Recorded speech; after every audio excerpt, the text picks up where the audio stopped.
ውስጥ ትንሽ ችግር ተፈጥሮ ነበር። አሁን ደግሞ ትንሽ ደስተኛ እየሆንኩ ነው። ምንም አይደለም። ያ ማለት ባይፈጠር ነበር የሚገርመን ችግር ባይፈጠር ነበር ልጁን አንቺ እንደ ሞኖፖል እንደዚህ አርገሽ ይዘሽው ባይፈጠር ነበር የሚገርመን። እኔ ምን አይነቷ ነች አንቺ ግን ከሄድ ነው የመጣሽ? ድፍረትሽ አቤት ድፍረትሽ በጣም ነው እኮ የምገርመው ጋይሶቼ። እንዴ ነች ደሞ ታፍሬም እኮ ሀያቴ ጋር ይዤው ልሄድ ነው ትላለች። ሀያ ቦታ ይቁረጥሽ። አሁን ደስ እያለሽ ነው እንግዲህ ደስ እያለሽ ነው። ጓደኛሽ ናት እንዲያርጎ ወዷን እንዲያርጎ ተነስቶ ትዳሩን ፈትቶ ሁለት ቀን ሳይሞላ አንቺ ጋር መጣ።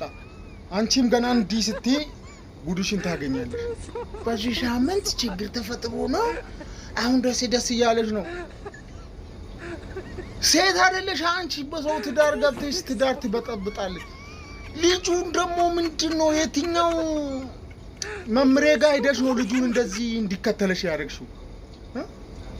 እኔ እኮ ግራ ገባኝ። ድፍረቲ ደግሞ ታፍሪም እኮ ትላለች አደባባይ ወጣ